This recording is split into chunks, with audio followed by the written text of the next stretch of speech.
అందరికీ నమస్కారం. క్రోధినామ సంవత్సర శుభాభినందనలు. ఈనాడు మనకి క్రోధినామ సంవత్సరంలో సింహరాశి యొక్క ఫలితాలు తెలుసుకుందాం.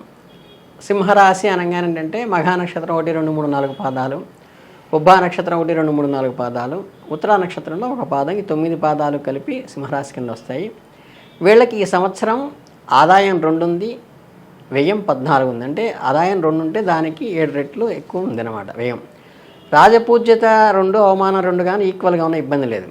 ఈ సంవత్సరం వీళ్ళకి గురుడు సంవత్సరాది నుండి ఏప్రిల్ 30వ తారీఖు వరకు భాగ్యముందు తామ్రమూర్తిగాను, ఆ తర్వాత రాజ్యస్థానంలో 10వ గడిలో సువర్ణమూర్తిగాను, శని ఏమో సంవత్సరం అంతాను సప్తమంలో ఉన్నారు. రాహుకేతులు సంవత్సరం అంతా 8, 2 రాసుల్లో అంటే అష్టమంలోనూ ద్వితీయంలోనూ తామ్రమూర్తులుగా ఉన్నారు. కనుక ఏంటంటే దీన్ని బట్టి సప్తమ స్థానంలో శని ఉండటం అనేది ఏంటంటే మనకి ఈ స్పౌస్కి కానీ, లైఫ్ పార్ట్నర్కి కానీ, బిజినెస్ పార్ట్నర్కి కానీ వాటికి రిలేటెడ్గా ఉంటుంది. వాటిల్లో కొంచెం ఇబ్బందికరమైనటువంటి ప్రదేశాలు వస్తాయి. కనుక ఏంటంటే అలాగే అక్టోబర్, నవంబర్లో, డిసెంబర్లో కూడా కుజుని ప్రతికూల సంచారంతో కొంచెం ఏంటంటే ఈ ఫైనాన్షియల్గా ప్రెషర్ కానీ లేకపోతే ఏంటంటే ఒక వెలితి, ఆర్థిక వెలితి కానీ రావడానికి అలాగా ఉంటుంది. అలాగే కొంచెం మానసికమైనటువంటి చికాకులు వాటికి కారణమవుతాయి. కాబట్టి ప్రతిదీ కూడా ఒక ప్లానింగ్ ప్రకారము, ఒక ముందు జాగ్రత్తతో, ఒక సిన్సియారిటీ అంటే ఒక పట్టుదల, కృషి ఉండి కొంచెం ఆచితూచి వ్యవహరిస్తూ ఉంటే చాలా మంచి కలిసి వస్తుంది. విద్యార్థులకైతే ఏంటంటే కొంచెం చంచలమైన భావాలు కలిగేటువంటి ఆస్కారం ఉంటుంది. వీళ్ళు సంకల్ప సిద్ధి కోసం ఏంటంటే కొంచెం ఎఫర్ట్ పెట్టి కష్టపడాలి. అట్లాగే నిరుద్యోగులకి ఉద్యోగ అవకాశం ఉపయోగపడేటువంటి అవకాశం ఉంటుంది. దాన్ని సద్వినియోగం చేసుకోవాల్సిన అవసరం ఉంటుంది. అట్లాగే మనకి హౌస్ కన్స్ట్రక్షన్స్లో కానీ కొంచెం ఎఫర్ట్ పెట్టి చేసుకుంటే అది కూడా కలిసి వచ్చేటువంటి అవకాశం ఉంది. ఇక రైతువారి కుటుంబాలు ఎవరైతే ఉంటే వీళ్ళకి ఏంటంటే చక్కగా నార్మల్గానే నెగిటివ్ ఏమీ లేవు కాబట్టి నార్మల్ ప్రొడక్షన్, ఈల్డింగ్ అంతా వస్తుంది. కొంచెం ఉన్న డిఫెక్ట్ ఏంటంటే పొలిటీషియన్స్గా ఉన్న వాళ్ళకి కొద్దిగా ఏదన్నా కొంచెం అనుకోని సంఘటనలు, అనుకోని ఇవి రావటం అవకాశం ఉంటుంది. ఏప్రిల్ నెలలో చూస్తే ఇంక రవి, బుధ, శనులు, కుజులు ప్రతికూలరుగా ఉన్నారు. ప్రతి విషయంలోనూ జాగ్రత్తగా ఉండాలి. చాలా కేర్ తీసుకోవాల్సిన అవసరం ఉంది. ఇతరులతో మాట్లాడేటప్పుడు సంయమనంతో చేసుకుని మాట్లాడాలి. ఖర్చుల విషయంలో కానీ, ఆరోగ్యం విషయంలో కూడా కొంత ఏంటంటే జాగ్రత్తగా ఉండాలి. మన బిజినెస్ పార్ట్నర్తో కూడా కొంచెం ఆచితూచి వ్యవహరించాల్సిన అవసరం ఉంటుంది. మే మాసానికి వచ్చేసరికి కుజుడు, శని, రాహువులు ప్రతికూలుగా ఉంటారు. కనుక ఏంటంటే కొంచెం మానసికంగా ధైర్యం కూడగట్టుకుని వచ్చిన అవకాశాన్ని జాగ్రత్తగా ఉపయోగించుకున్నట్లయితే మన వృత్తిలో కానీ, ఉద్యోగంలో కానీ బంధుమిత్రుల సహకారం తీసుకుని వారి సలహాలతో జాగ్రత్తగా వ్యవహరించాలి. ఎప్పుడు కూడా మనం స్వయంకృత అపరాధాలు లేకుండా కేర్ తీసుకోవాల్సిన అవసరం అయితే ఉంది. మనకి అదే జూన్ నెలకి వచ్చినట్లయితే కుజునికి రాశి మార్పు జరుగుతుంది. జర్నీస్ ఎక్కువ ఉండేటువంటి అవకాశం ఉంది. రవి, బుధ, శుక్రులు గురువుచే కలవటం వల్ల ఉద్యోగ వ్యాపారం నందు లాభం చూడగలుగుతారు. కొత్త కొత్త పరిచయాలు ఏర్పడతాయి. ఒక గొప్పతనము అంటే ఒక ఐడెంటిటీ కూడా వస్తుంది. ఒక గుర్తింపు వచ్చేటువంటి అవకాశం కూడా ఆ నెలలో ఉంటుంది. అలాగే మీరు కొన్ని ఈ విందు వినోద కార్యక్రమాల్లో ఉండటం కానీ, ప్రమోషన్లు పొందడానికి కూడా మీకు చాలా అవకాశం ఉంటుంది. అలాగే మనం జూలై నెలకి వెళ్ళినట్లయితే జూలై 16 నుండి కూడా రవి వ్యయంలో ఉంటాడు 11వ స్థానంలో.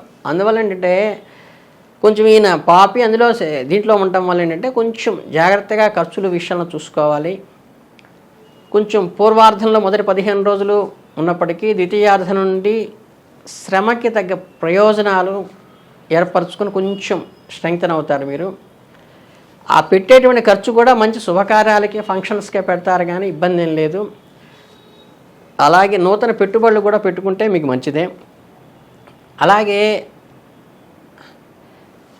ఆగస్టు 16 నుంచి జన్మలో రవి అంటే వ్యయంలోంచి నెక్స్ట్ లగ్నంలాగా వస్తారు కాబట్టి జన్మలో మొదటి గడిలోకి వస్తారు కాబట్టి ప్రతికూలత ఇవ్వగలరు.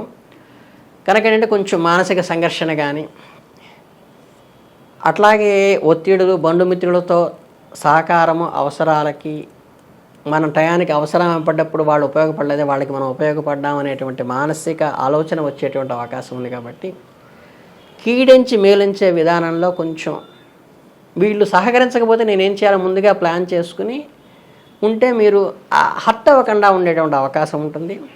అలాగే సెప్టెంబర్ మాసానికి వస్తే ఏంటంటే గ్రహ సంచారం నార్మల్గా ఉంటుంది. ఇకపోతే కుటుంబానికి టైం కేటాయించడం, అంతసేపటికి మన ఉద్యోగం, వ్యాపారం వీటిలో పడి కొట్టుకోకుండా మన జీవిత భాగస్వామి కానీ పిల్లలకి కానీ టైం కేటాయించడం అవసరము. అందువల్ల బంధుమిత్రుల సహకారం లభిస్తుంది మీకు ఈ గ్రహదోషాన్ని నివారించడానికి. అట్లాగే వాహనాలు కానీ, స్థిరాస్తుల విషయంలో కానీ, వృత్తి ఉద్యోగాల్లో కానీ ఈ నెలలోంచి కొంచెం మంచి ఫలితాలు, మార్పు వచ్చేటువంటి అవకాశం ఉంటుంది. అలాగే అక్టోబర్ మాసానికి వస్తే ఏంటంటే 17వ తేదీన రవి మార్పు ఉంటుంది, 20న కుజుని మార్పు చేత ద్వితీయార్థం నుండి అన్నిట కొంచెం కేర్ తీసుకుని ముందుకు వెళ్తూ ఉంటే సంఘంలోని పెద్దల వాళ్ళు కానీ, పెద్దవాళ్ళది కానీ వాళ్ళు చేసిన ఒప్పందాలు మాత్రం కొంచెం జాగ్రత్తగా వాయిదా వేసుకోండి.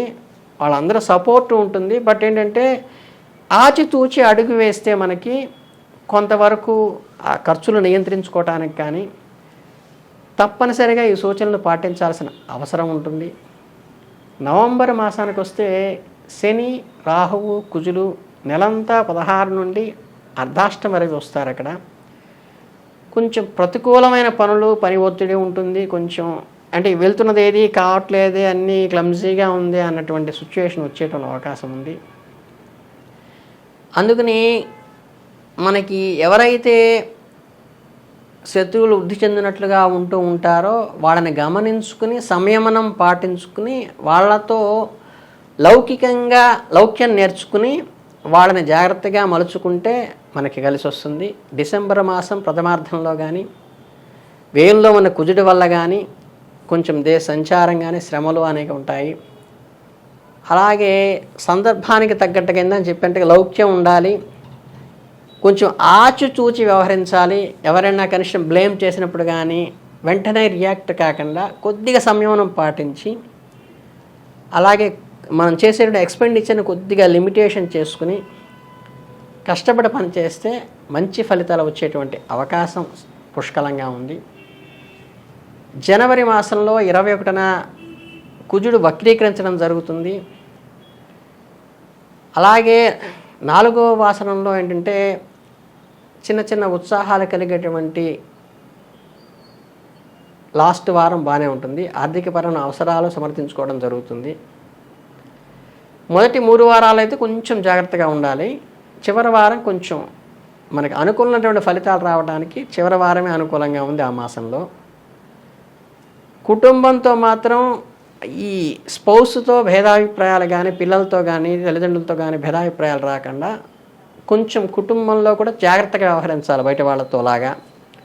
ఫిబ్రవరి నెలలో శుభాశుభాలు మిశ్రమంగా ఉంటాయి.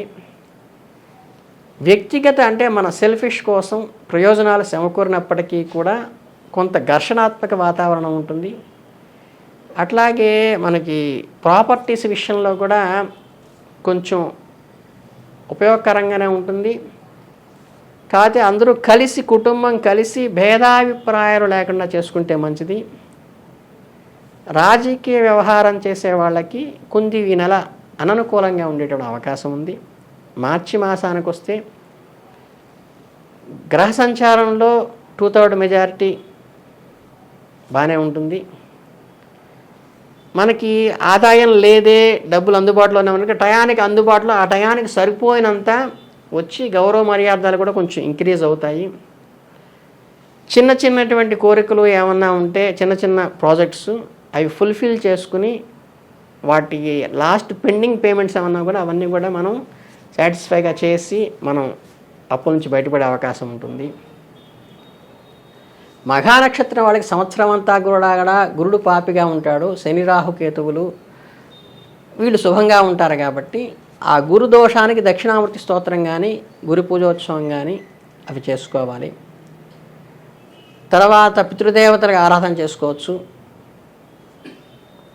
అశ్వత్థ వృక్షాన్ని పూజ చేయటం కూడా చాలా మంచిదే. ఇక ఫల్గుణి నక్షత్రం వాళ్ళకి వస్తే ఏంటంటే గురువు కేతువు పాపులుగా ఉన్నారు, శని రాహువులు పాజిటివ్గా ఉన్నారు కాబట్టి కేతు పూజ కానీ కేతు దానం కానీ చేయటం మంచిది. మనకి మాట నిలబెట్టుకోవాల్సి వచ్చినప్పుడు గౌరవాన్ని భంగం కలగకుండా అది నిలబెట్టుకోవడానికి చేయాలి. శివారాధన చేయాలి, సూర్యారాధన చేయాలి, చేసుకుంటే చాలా మంచిది.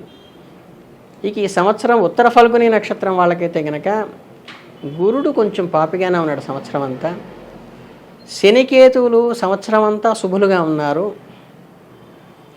అలాగే జూలై 7 నుండి రాహు శుభుడుగాను, ఏదన్నా విదేశీ ప్రయాణాలకు కానీ వాటికి పాజిటివ్గా ఉన్నారు. వీసాలు దొరికే అవకాశం ఉంది, అప్లై చేస్తే క్లియరెన్స్ వస్తుంది. మీరేంటంటే ఈ మనకి మంచి స్తోత్రాలైన శివుడు కానీ దుర్గాదేవి కానీ కవచం కానీ అట్లాంటి ఏదైనా చేసుకుంటే ఈ నక్షత్రం వాళ్ళకి శుభము. ఏది ఏమైనప్పటికీ పూర్తిగా కొంత సంయమనంతో పాటించి ప్రతికూల వాతావరణంలో ఇంట్లోని కుటుంబం వాళ్ళతో, పెద్దలతో, పిల్లలతో, భార్యాభర్తలు అనుకూలంగా ఉండి ఒక మాట మీదుగా వచ్చి చేస్తే మటుకు ఇది సక్రమంగా ముందుకు వెళ్ళడానికి ఆస్కారం ఉంది. కాబట్టి కొంచెం మనం ఇంట్లో వాళ్ళని సంప్రదించి ఏ నిర్ణయం తీసుకుంటే మీకు ఈ సంవత్సరం అంతా బాగా కలిసి వస్తుందని సంపూర్ణంగా ఆశిస్తూ ధన్యవాదాలు.